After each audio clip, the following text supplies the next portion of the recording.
여러분, 안녕하세요. 오늘 제가 들려드릴 이야기는 평범한 한 남자의 인생 이야기입니다. 어쩌면 여러분 중 누군가는 이와 비슷한 삶을 살아오셨을지도 모르겠습니다. 가난 때문에 고개를 숙여야 했던 시절. 그 속에서도 포기하지 않고 한 걸음씩 나아간 사람의 이야기를 오늘 여러분께 전해드리고자 합니다. 제 이름은 김민수입니다. 올해 65이 되었습니다. 지금 이 순간 따뜻한 차 한 잔을 앞에 두고 지난 세월을 돌이켜보니 참 많은 일들이 있었습니다. 웃음도 있었고 눈물도 있었습니다. 하지만 무엇보다 제가 여러분께 꼭 전하고 싶은 것은 어떤 어려움 속에서도 결국 사람은 자기 마음먹은 대로 살아간다는 것입니다. 그럼 지금부터 제 이야기를 시작하겠습니다. 중학교 2학년 봄이었습니다. 나는 교실 맨 뒷자리에 앉아 있었습니다. 창문 바로 옆자리였는데 선생님 눈에 띄지 않으려고 일부러 그 자리를 고집했습니다. 아니, 솔직히 말하면 다른 아이들이 나와 앉기를 꺼려했기 때문이기도 했습니다. 점심시간이 되면 나는 늘 가방 속에서 낡은 도시락을 꺼냈습니다. 알루미늄 도시락통이었는데 여기저기 흠집이 나 있었습니다. 형이 쓰던 것을 물려받았고 형은 또 누나에게 물려받은 것이었습니다. 뚜껑을 열면 대부분 김치 몇 조각과 된장을 곁들인 보리밥이 전부였습니다. 반찬통에 계란 프라이라도 있는 날이면 그날은 정말 큰 잔칫날이었습니다. 교실 앞쪽에서는 아이들이 삼삼오오 모여 도시락을 나눠 먹곤 했습니다. 색색의 반찬들이 담긴 도시락들이었습니다. 김밥도 있었고 돈가스도 있었습니다. 나는 그저 멀리서 바라만 봤습니다. 부러운 마음은 당연히 있었지만 그보다는 창피함이 더 컸습니다. 야, 김민수, 너 그거 먹을 거야? 교실 한가운데서 큰 소리가 들려왔습니다. 이용석이었습니다. 이용석은 우리 반에서 가장 잘 사는 집 아들이었습니다. 아버지가 큰 사업을 한다고 했습니다. 이용석은 늘 깨끗한 옷을 입고 다녔고 필통 안에는 최신 볼펜들이 가득했습니다. 민수야, 너 집에 반찬 없어. 맨날 김치만 먹네. 웃음소리가 교실을 가득 채웠습니다. 나는 아무 말도 하지 않았습니다. 그저 고개를 숙이고 밥을 먹었습니다. 목구멍으로 밥알이 넘어가지 않았습니다. 억지로 삼켰습니다. 얘들아, 민수네는 말이야. 아버지가 막노동하신대. 하루 벌어 하루 먹고 사는 거지. 이용석의 말에 또다시 웃음소리가 터져 나왔습니다. 나는 주먹을 꽉 쥐었습니다. 손톱이 손바닥에 파고들어 아팠습니다. 하지만 참았습니다. 싸움을 하면 학교에서 불려나가게 되고 그러면 부모님께 연락이 갈 것이었습니다. 새벽부터 늦은 밤까지 일하시는 아버지, 남의 집, 청소와 빨래로 푼돈을 버시는 어머니를 생각하면 도저히 말썽을 부릴 수가 없었습니다. 그날 오후 체육 시간이었습니다. 운동장에서 축구를 했습니다. 나는 운동을 꽤 잘하는 편이었습니다. 빠르게 달릴 수 있었고 공을 다루는 것도 제법이었습니다. 어쩌면 그것만이 내가 당당할 수 있는 유일한 순간이었는지도 모릅니다. 야, 김민수 공 뺐어. 이용석이 소리쳤습니다. 나는 공을 몰고 달렸습니다. 골대를 향해 달렸습니다. 그때 누군가 뒤에서 내 발을 걸었습니다. 쾅 하고 땅바닥에 넘어졌습니다.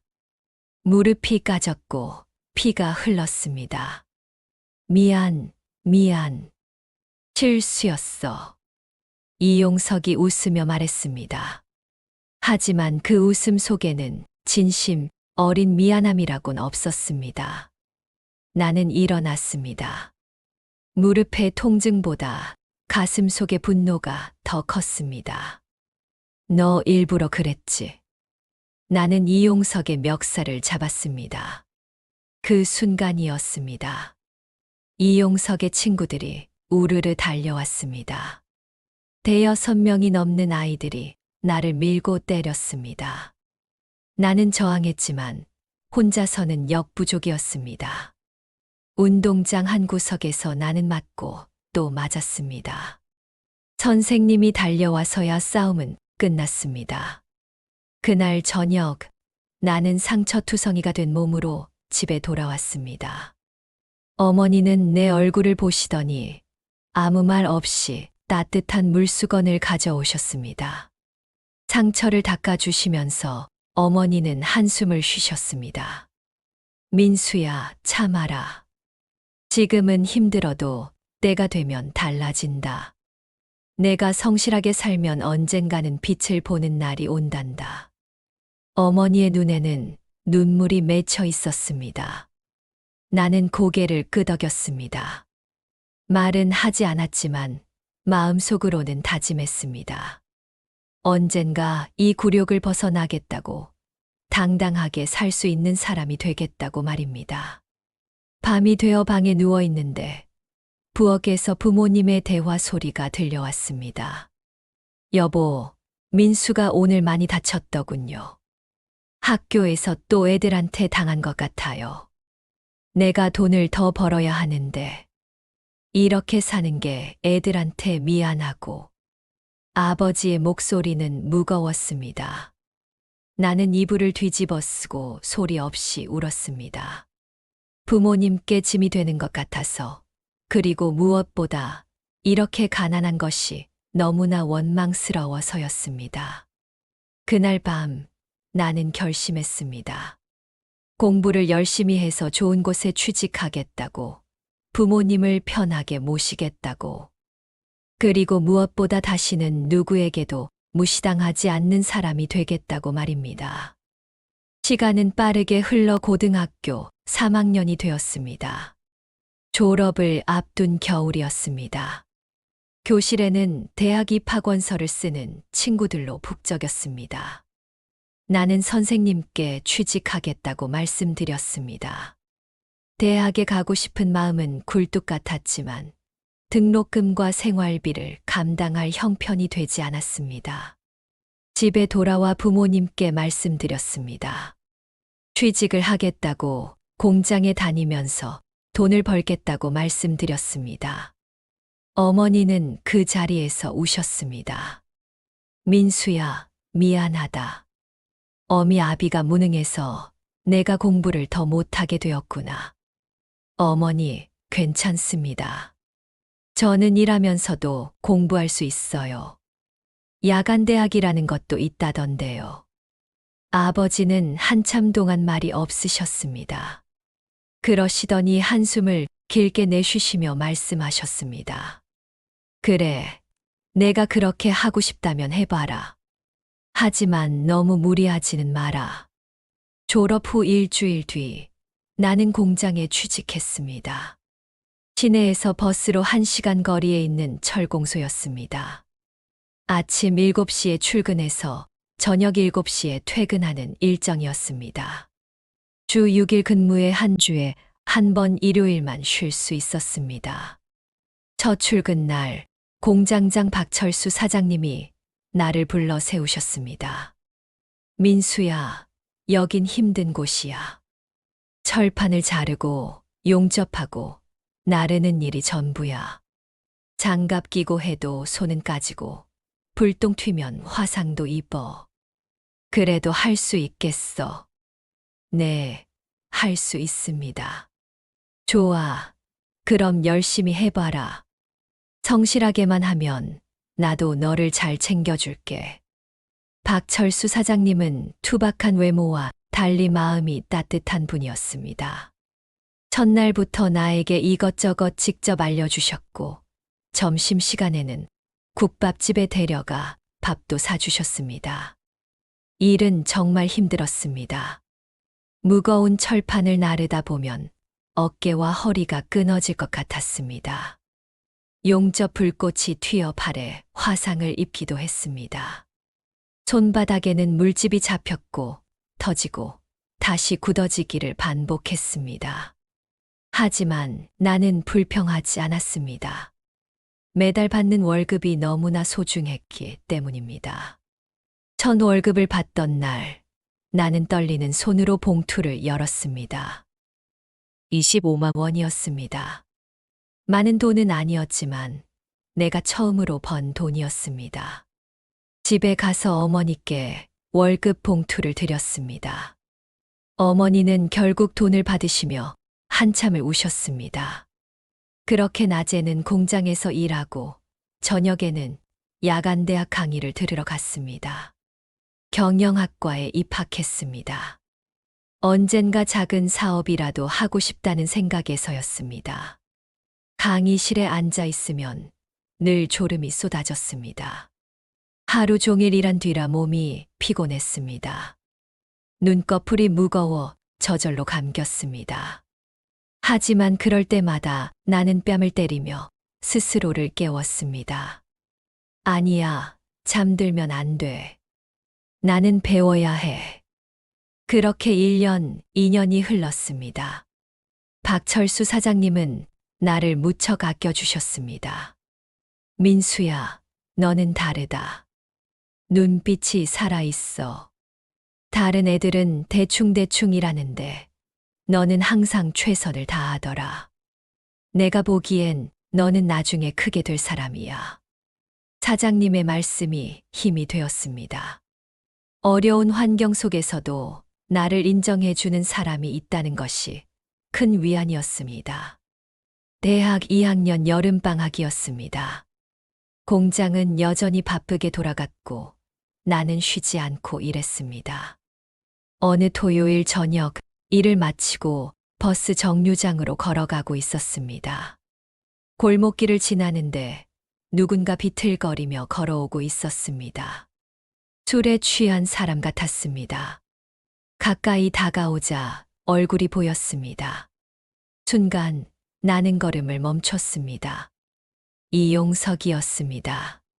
중학교 때 나를 괴롭히던 바로 이용석이었습니다.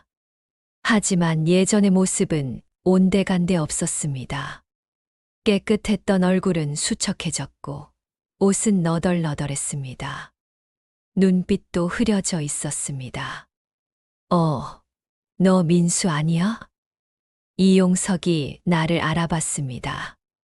술 냄새가 진동했습니다. 오랜만이다, 이용석아. 그래, 오랜만이지. 야, 너 뭐해? 공장에서 일해. 공장, 하하, 역시 너답네. 나는 말이야. 이용석은 말을 잇지 못하고 헛기침을 했습니다. 나는 지금 좀 어렵거든. 사업하다가 망했어. 아버지 회사도 부도 났고. 야, 민수야, 돈 좀 빌려줄 수 있어. 순간 과거의 기억들이 주마등처럼 스쳐 지나갔습니다. 도시락을 비웃던 얼굴, 운동장에서 나를 넘어뜨리던 모습.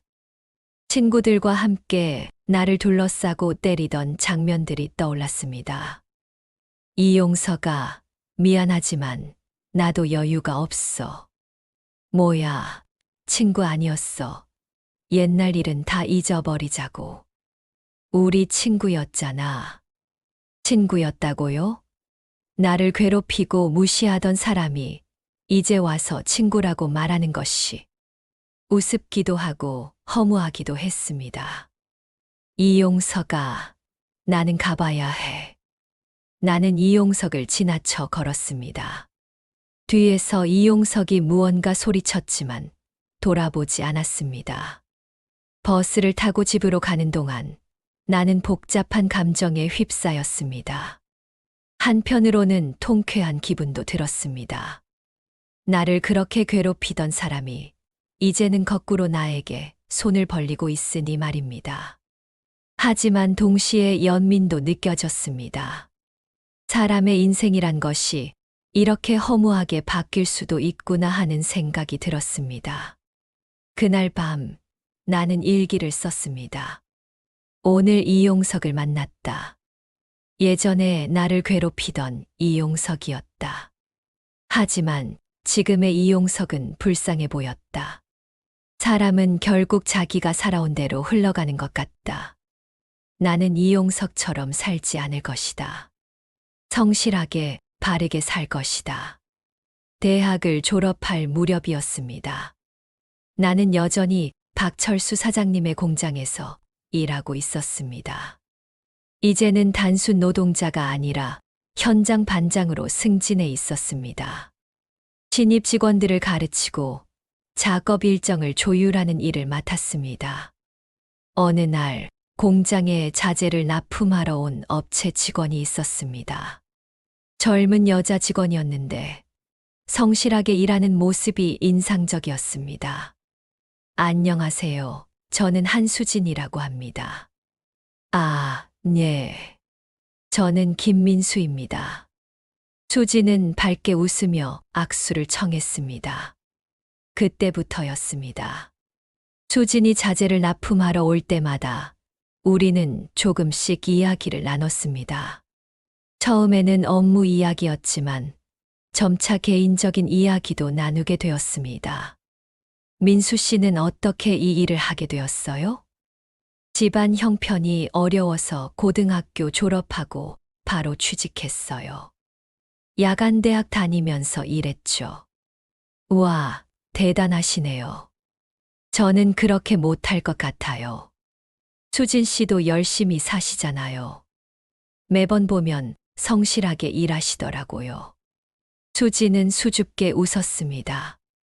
그 미소가 마음에 남았습니다.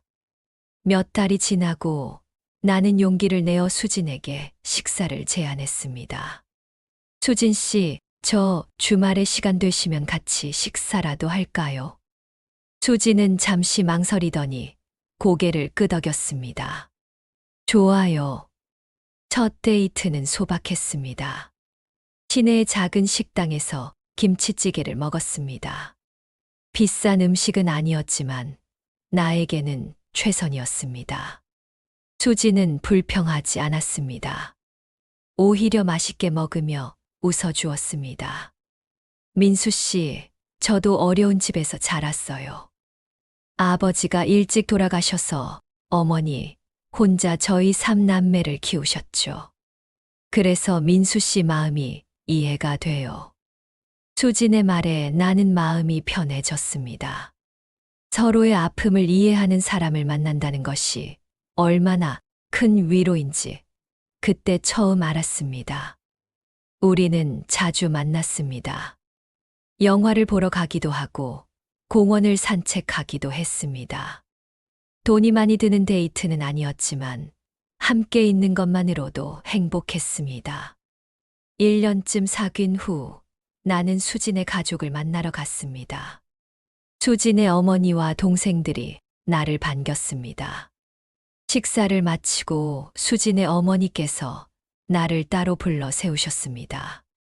민수 씨, 우리 수진이가 민수 씨 이야기를 많이 해요. 성실하다고, 착하다고. 수진이를 잘 부탁해요. 어머님, 제가 아직 많이 부족하지만 수진 씨를 행복하게 해드릴게요. 조건이 중요한 게 아니에요. 마음이 중요하죠. 민수 씨 마음을 믿어요. 그날 밤 집에 돌아와서 나는 결심했습니다. 수진과 결혼하겠다고 말입니다. 아직 돈은 많지 않았지만 성실하게 일하면 충분히 가정을 꾸릴 수 있을 것 같았습니다. 몇 달 후 나는 수진에게 청혼했습니다. 공원 벤치에 앉아서였습니다. 반지도 없었고 화려한 이벤트도 없었습니다. 그저 진심을 담아 말했습니다. 수진 씨, 저와 결혼해 주시겠어요? 지금은 가진 게 별로 없지만 평생 수진 씨를 사랑하고 행복하게 해드릴게요. 수진은 눈물을 흘리며 고개를 끄덕였습니다. 네, 좋아요. 민수 씨와 함께하고 싶어요. 그렇게 우리는 약혼했습니다. 결혼 준비는 간소했습니다. 신혼집은 월세 방 한 칸이었습니다. 가구도 중고로 장만했습니다. 예식장 대신 동네 작은 예식장에서 소박하게 결혼식을 올렸습니다. 결혼식 날, 나는 새 양복을 입고 거울을 봤습니다. 어색했지만 뿌듯했습니다. 예식장에는 많은 사람이 오지 않았습니다. 친척 몇 명과 공장 동료들, 그리고 수진의 가족들이 전부였습니다. 박철수 사장님도 오셨습니다. 축의금 봉투를 건네시며 말씀하셨습니다. 민수야, 축하한다. 수진 씨 같은 좋은 사람 만나서 다행이다. 앞으로 행복하게 살아라. 사장님, 감사합니다. 사장님 덕분에 여기까지 왔습니다. 무슨 소리야. 다 내 노력이지. 나는 기회만 줬을 뿐이야. 신혼여행은 가지 못했습니다. 휴가를 낼 여유가 없었고 돈도 넉넉하지 않았습니다. 대신 주말에 가까운 바닷가에 다녀왔습니다. 버스를 타고 2시간을 달려가 바다를 봤습니다. 민수 씨, 고마워요. 이렇게 행복한 줄 몰랐어요. 수진은 바다를 바라보며 말했습니다. 나는 수진의 손을 꼭 잡았습니다. 나야말로 고마워. 수진 씨 덕분에 사는 이유가 생겼어. 결혼 1년이 지날 무렵 수진이 임신했습니다. 처음 소식을 들었을 때 나는 기쁘면서도 걱정이 되었습니다. 아이를 키울 형편이 되는지 걱정이었습니다. 하지만 수진은 걱정하지 말라며 웃었습니다. 우리도 부모님께서 힘들게 키워주셨잖아요. 우리도 할 수 있어요. 아들이 태어났습니다. 작고 빨간 얼굴의 아기를 안았을 때 나는 눈물이 났습니다. 이 작은 생명이 나를 아빠라고 부르게 된다는 것이 신기하고도 감사했습니다. 민수 씨, 이름은 뭐로 할까요? 준호라고 짓자. 준수할 준, 호수호. 맑고 준수한 사람이 되라는 뜻이야. 좋아요. 김준호.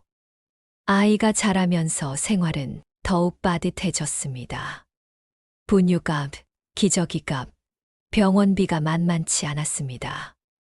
수지는 아이를 키우느라 일을 그만두었고 나 혼자 벌어야 했습니다. 그때 박철수 사장님께서 나를 불러 세우셨습니다. 민수야, 너 독립할 생각 없어. 독립이요? 그래, 너도 이제 가정이 있잖아. 여기서 월급쟁이로만 있으면 한계가 있어. 작은 사업이라도 해보는 게 어때? 하지만 사장님, 저는 자본도 없고 경험도 부족한데요. 내가 도와줄게. 자본금 일부는 내가 대줄 테니 철물점을 한번 해봐. 요즘 건설 경기가 좋아서 철물 장사가 괜찮을 거야. 박철수 사장님의 제안에 나는 망설였습니다. 사업은 위험 부담이 컸습니다. 실패하면 빚만 남을 수도 있었습니다. 하지만 동시에 기회이기도 했습니다. 집에 돌아와 수진과 상의했습니다. 여보, 사장님께서 철물점을 해보라고 하시는데 어떻게 생각해? 당신이 하고 싶으면 해봐요. 저는 당신을 믿어요. 실패하면 어쩌지? 실패해도 괜찮아요. 다시 시작하면 되죠. 당신은 할 수 있는 사람이에요. 수진의 믿음이 나를 움직였습니다. 32의 나이에 나는 작은 철물점을 열었습니다. 시내 변두리의 좁은 상가였습니다. 간판을 달고 선반을 설치하고 물건을 채워 넣었습니다. 개업날 박철수 사장님과 몇몇 지인들이 축하해 주러 왔습니다. 민수야, 힘들겠지만 포기하지 마라. 처음엔 다 힘들어. 네, 사장님. 열심히 하겠습니다. 하지만 현실은 녹록지 않았습니다. 손님이 거의 없었습니다. 하루 종일 가게를 지켜도 한두 명 오는 게 전부였습니다. 매출은 턱없이 부족했고 월세와 생활비를 감당하기도 빠듯했습니다. 겨울이 왔습니다. 가게에는 난방도 제대로 되지 않았습니다. 나는 두꺼운 점퍼를 입고 가게를 지켰습니다. 손님이 올까 싶어 문을 열어두니 찬바람이 들이쳤습니다. 손은 얼어 감각이 없었고 발은 시려 통증이 느껴졌습니다.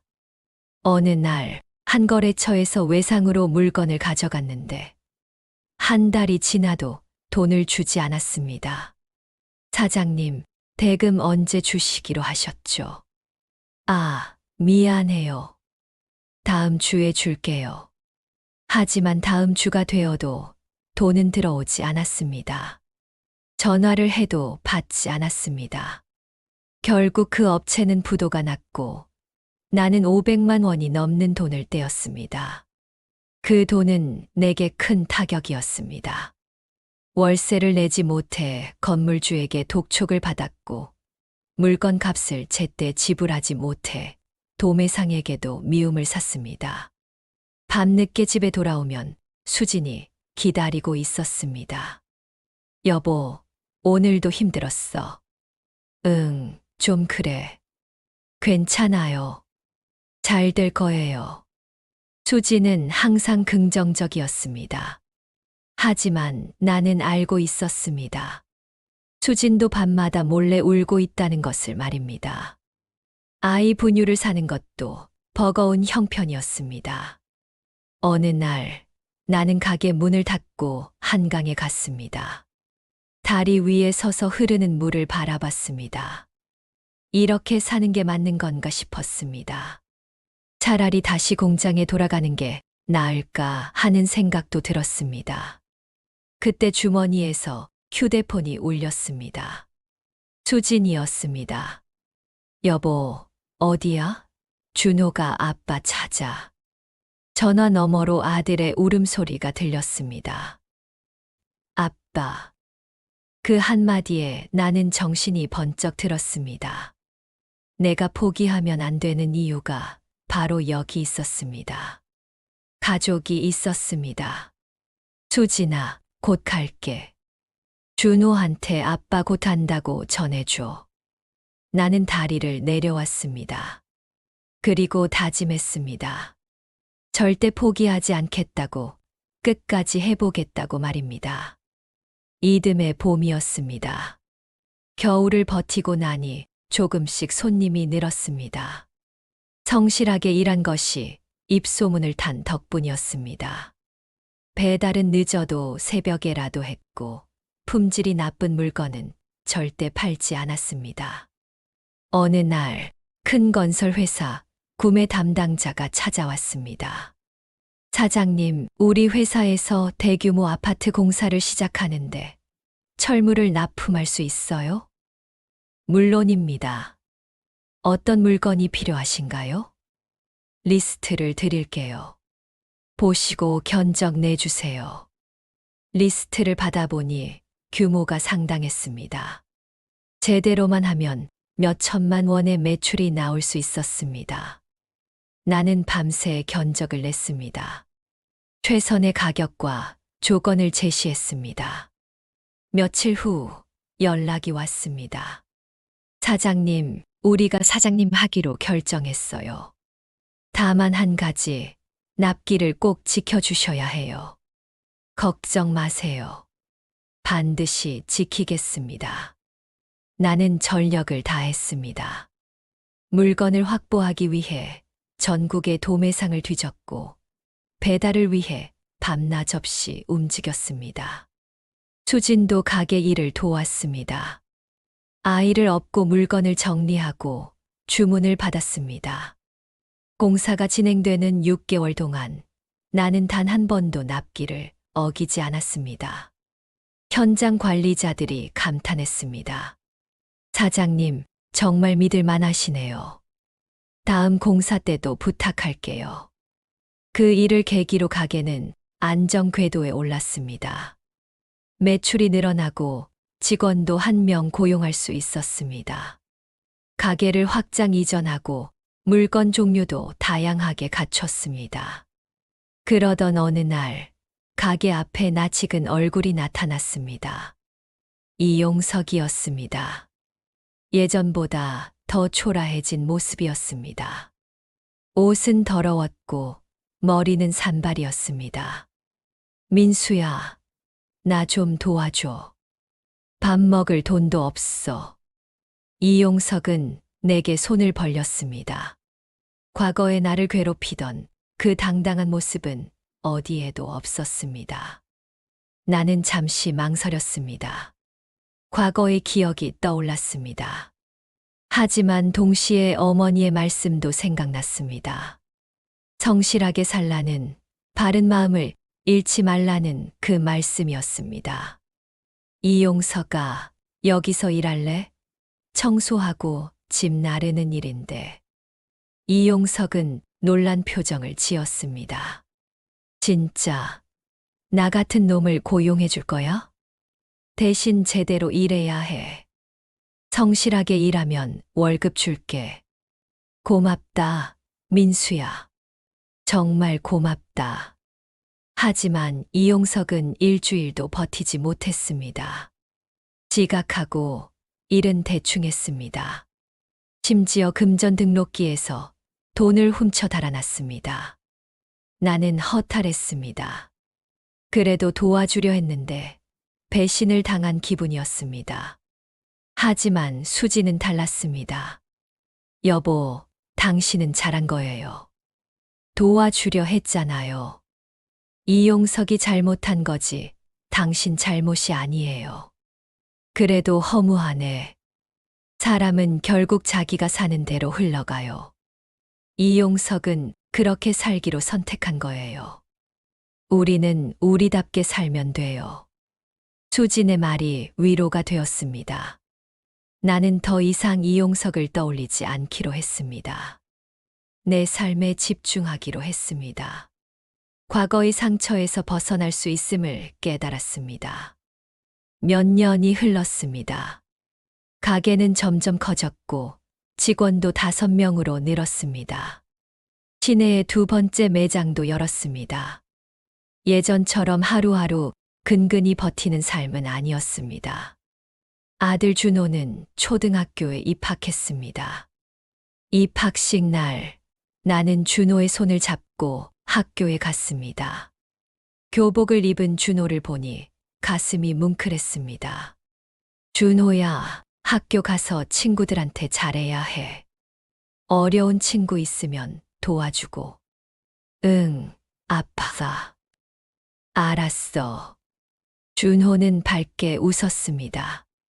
내가 어렸을 때 가지지 못했던 여유와 행복을 준호는 가지고 있었습니다.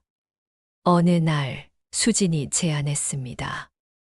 여보, 우리 이제 여유도 좀 생겼으니 남들 돕는 일 좀 해봐요. 남들 돕는다고? 네, 기부 같은 거요. 우리도 어려울 때 도움 받았잖아요.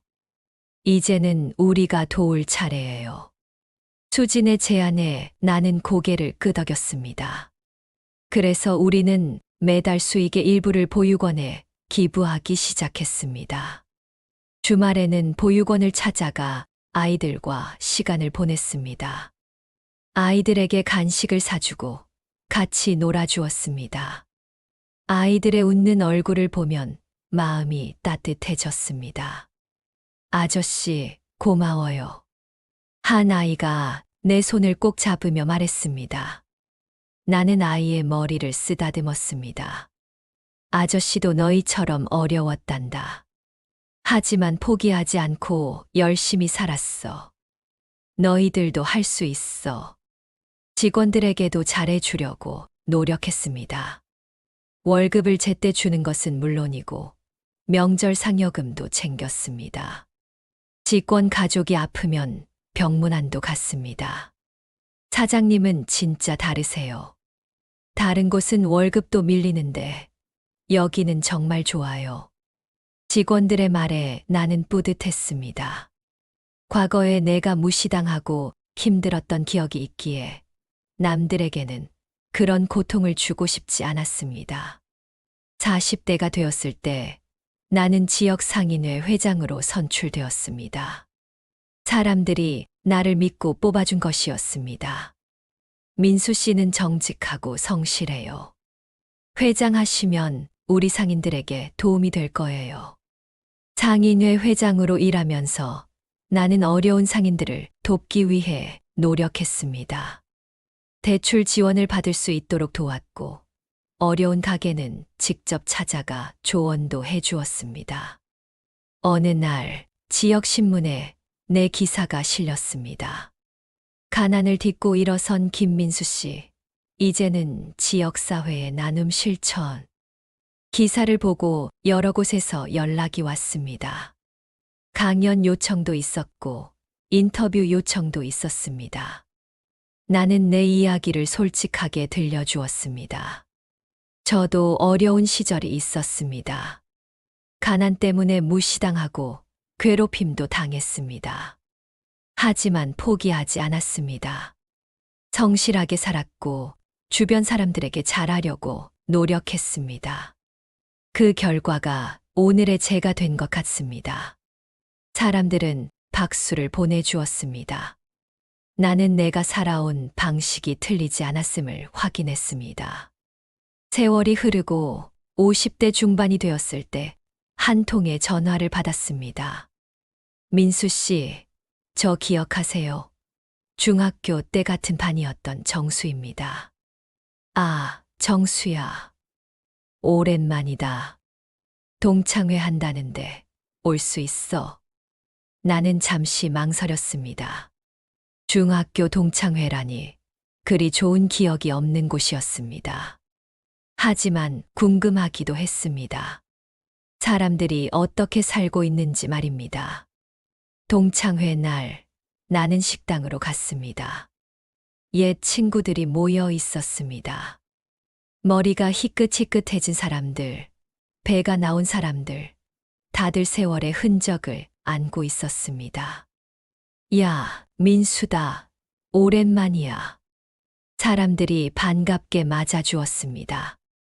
예전과는 분위기가 달랐습니다. 더 이상 나를 무시하거나 비웃는 사람은 없었습니다. 민수야, 너 사업 잘 된다며? 신문에도 나오던데. 아, 그냥 작은 가게 하나 하는 거야. 겸손하긴. 우리 동네에서 제일 잘 나갔다던데. 술잔을 주고받으며 이야기를 나눴습니다. 각자의 삶에 대해 이야기했습니다. 어떤 친구는 공무원이 되었고, 어떤 친구는 선생님이 되었습니다. 실패한 사람도 있었고, 성공한 사람도 있었습니다. 그런데 이용석이는 왜 안 왔어? 누군가 물었습니다. 분위기가 잠시 무거워졌습니다. 이용석이 말이야, 몇 년 전에 세상을 떠났어. 간경화였대. 뭐, 이용석이가. 응, 술을 너무 많이 마셨나 봐. 마지막에는 쪽방에서 혼자 살다가 갔대. 나는 아무 말도 하지 않았습니다. 마음이 복잡했습니다. 한때는 그렇게 잘 나가던 사람이었는데 결국 그렇게 쓸쓸하게 생을 마감했다니 말입니다. 복수하고 싶었던 것도 아닌데, 그렇다고 안타까운 것도 아닌데 그냥 허무했습니다. 집에 돌아와 수진에게 말했습니다. 이용석이 죽었대. 그래요? 안 됐네요. 이상하게 마음이 편하지가 않아. 여보, 이제 그 사람 생각 안 해도 돼요. 우리는 우리 삶을 살면 되는 거예요. 수진의 말이 맞았습니다. 과거에 얽매일 이유가 없었습니다. 나는 이미 과거의 상처에서 벗어나 있었습니다. 예순이 되었을 때 나는 가게를 아들 준호에게 물려주었습니다. 준호는 대학을 졸업하고 좋은 직장에 다니다가 결국 가게를 물려받아 더 크게 키워나갔습니다. 아버지, 이제 쉬세요. 제가 할게요. 고맙다, 준호야. 내가 이렇게 잘 커줘서. 손자도 태어났습니다. 작고 귀여운 아기를 안았을 때 나는 눈물이 났습니다. 할아버지가 되었네. 수진도 옆에서 웃고 있었습니다. 우리 손자 정말 예쁘죠? 응, 정말 예뻐. 손자를 보며 생각했습니다. 내가 어렸을 때는 이렇게 평온한 시간이 올 거라고 상상도 못했습니다. 가난과 무시와 고통만이 전부일 줄 알았습니다. 하지만 포기하지 않았습니다. 성실하게 살았고 바르게 살았습니다. 그 결과 지금의 행복이 있었습니다. 여러분, 제 이야기가 여기까지입니다. 지금 저는 65입니다. 머리는 희끗희끗해졌고 주름도 많이 생겼습니다. 하지만 마음만은 여전히 살아 있습니다. 돌이켜보면 참 많은 일이 있었습니다. 가난했던 어린 시절, 무시당하고 괴롭힘 받았던 학창 시절, 힘들게 일하며 공부했던 청년 시절, 사업의 실패와 성공, 그리고 지금의 평온한 노년까지 말입니다. 사람들은 가끔 물어봅니다. 민수 씨, 성공의 비결이 뭐예요? 저는 이렇게 대답합니다. 특별한 비결은 없습니다. 그저 포기하지 않았을 뿐입니다. 성실하게 살았고 남들에게 잘하려고 노력했습니다. 그게 전부입니다. 어떤 사람들은 이렇게도 물어봅니다. 이용석한테 복수하고 싶지 않았어요? 솔직히 말하면 젊었을 때는 복수하고 싶었습니다. 나를 무시하던 사람들을 모두 눌러보고 싶었습니다. 하지만 나이가 들면서 깨달았습니다. 복수는 의미가 없다는 것을요. 사람은 결국 자기가 살아온 대로 흘러갑니다. 이용석은 교만하게 살았고 결국 쓸쓸하게 생을 마감했습니다. 저는 성실하게 살았고 지금 행복합니다. 그것으로 충분합니다. 여러분 중에도 지금 힘든 시간을 보내고 계신 분들이 있을 겁니다. 가난 때문에, 무시 때문에, 실패 때문에 고통받고 계실 겁니다. 제가 여러분께 말씀드리고 싶은 것은 이겁니다. 포기하지 마세요. 지금은 힘들어도 계속 나아가면 반드시 좋은 날이 옵니다. 성실하게 사세요. 남들에게 잘하세요. 바른 마음을 잃지 마세요. 그러면 언젠가는 빛을 보는 날이 옵니다. 저는 매일 새벽 산책을 합니다. 공원을 걸으며 떠오르는 해를 봅니다. 수진과 손을 잡고 걷습니다. 우리는 많은 말을 하지 않습니다. 그저 함께 있는 것만으로도 행복합니다. 여보, 우리 살아온 길 후회 없어요? 수진이 가끔 물어봅니다. 후회 없어. 당신과 함께여서 행복했어. 나는 그렇게 대답합니다. 창밖으로 햇살이 들어옵니다. 따뜻한 햇살이 내 얼굴을 비춥니다. 나는 차를 한 모금 마십니다. 그리고 생각합니다. 살아온 길이 결코 헛되지 않았다고, 앞으로 남은 시간도 이렇게 감사하게 살겠다고 말입니다. 여러분, 긴 이야기 들어주셔서 감사합니다. 이 이야기가 여러분께 조금이나마 힘이 되었으면 좋겠습니다. 어떤 어려움 속에서도 포기하지 마세요. 여러분도 할 수 있습니다. 제 이야기는 여기서 마치겠습니다. 감사합니다.